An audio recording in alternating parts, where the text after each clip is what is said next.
do a quick book haul. Now I know I've been absent, last week's video went out and this is the new one.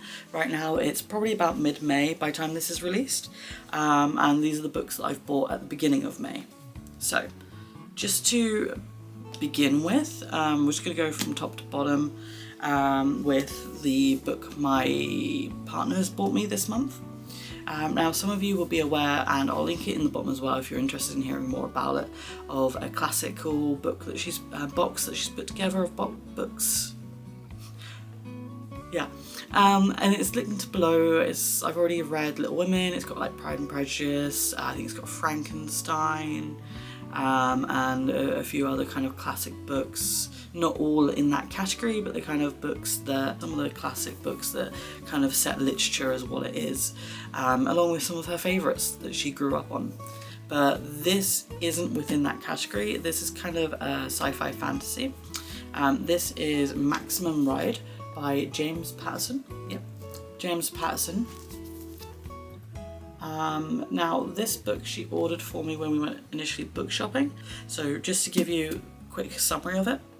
It's about 6 children who have been experimented upon.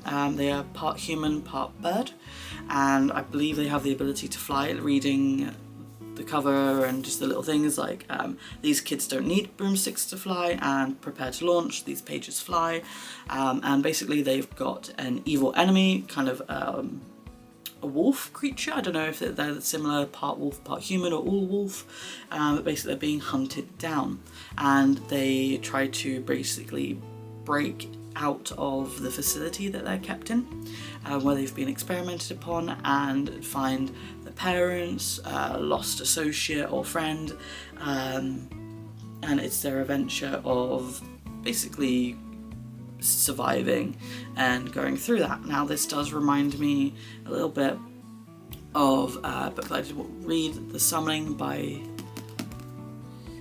I want to say Kelly Armstrong. I'll double check and pop a picture here.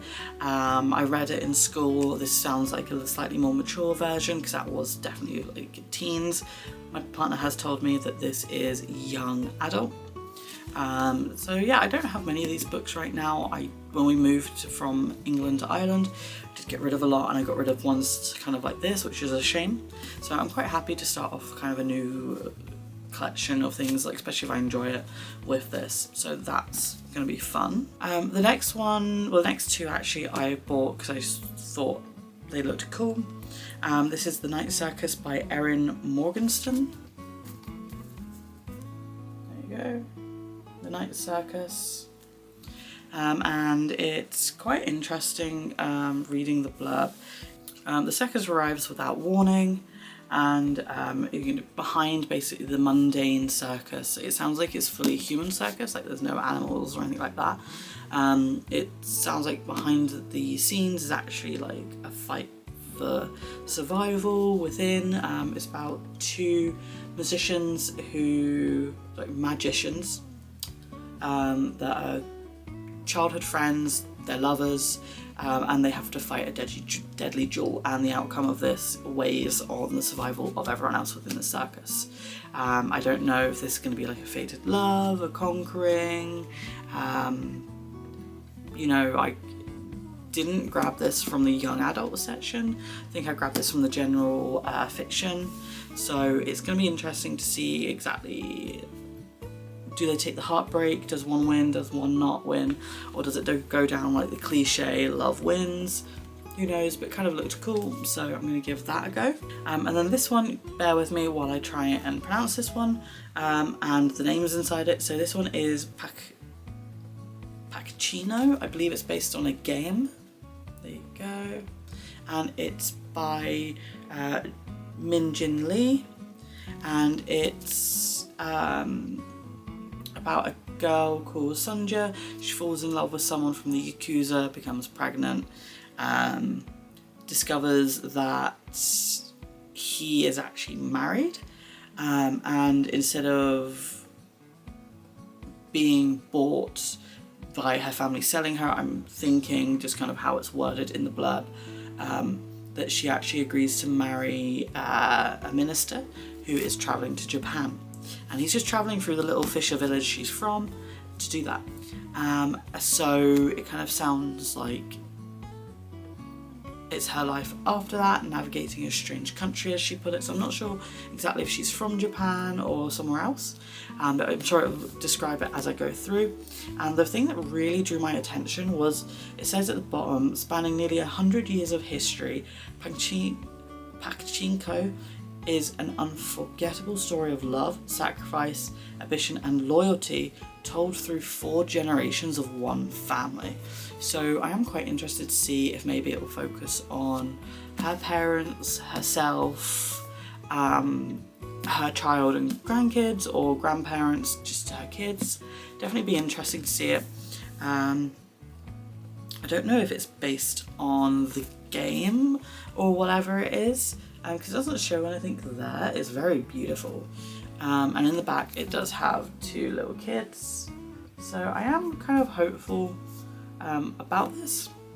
And it kind of gave me the same, maybe slightly more mature vibes of Across the Nightingale Floor, She Who Became the Sun, with maybe a little bit of Geisha Girl with the whole culture. But yeah, that is definitely something that I was drawn to. Now the next 3 books, which is actually the first time on this channel, manga. So I'll tell you about the one I bought myself.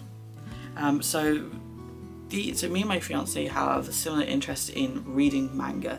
We may not watch the same animes, but when it comes to manga, we're both open to reading pretty much anything. Probably me more the slice of life romance if we do get stuff like that. But when it comes to fantasy, thriller, horror, general bloodbaths, we'd both be into it. So the first one is the first edition of Death Note. It is the black edition, which I really like. So the one I've read in the past when I was younger, I borrowed it off my mum's friend. And it was all coloured, and it was slightly smaller and slightly chunkier, I think. But yeah, really can't wait to start reading this. I know it's black and white, but I've seen it. I know exactly what to expect, but so excited to start collecting these. They're gonna look so pretty. And also there are times when I just kind of want to reread and rewatch easy things. And I always find manga's a good one to fall back on. And I actually like, this actually has volume 1 and 2 in it. Yeah, so this is just book 1, volume 1 and 2. I think there's 24 volumes in total. I might be wrong, so maybe 12 books. We'll find out. Now this was the most expensive buy out of all of these at nearly €25. That's quite a lot for manga that's not gonna last me. Like, I can read this all in a day. But it's the love. It's the love for it. And the next 2 books are actually from my fiance. She bought these for herself and they look quite interesting. It's 2 mangas on Jujutsu Kaisen. I believe that's how you say it. We've got the prologue and book 1. I don't think I've heard of these. Don't think I've watched them either. I know there's some debate going on if Netflix will add them, or at least I've seen that when I've looked these up briefly just to see what they were about. I'm not sure if that's the US, the UK or what. But yeah, so we've got these 2 as well, and can I just say, like, that the art is so pretty. So pretty. And I also don't know how many there is. So this one is the prologue with the 0, and then this one is book 1. Now these ones are absolutely tiny. Probably read both of these in one day. They're not highly condensed. Yeah, no, they're not highly condensed or anything. They are black and white, which is fine. That's normal for manga at the moment. Yeah, so that is actually it for today. Thanks so much for just kind of putting up with me while I showed you the books I've bought. I do appreciate it. Again, if there's any books that you guys want me to read or you're interested in behind me, let me know. If you're curious if I've ever read a book, let me know. If I've not, chances are I'll buy it and I'll read it and I'll let you know. Yeah, and also, just a quick update. My succulent died when I was on a holiday. So no more succulent, and instead it's a happy dog picture book behind it that has replaced it. And the plant that was up here is still alive. It's in my kitchen where it is thriving. Yeah, so it doesn't get any direct light from here, and there's not much ventilation in this room. So in the kitchen there's ventilation. We've got kind of a double ceiling, so it's got plenty of space.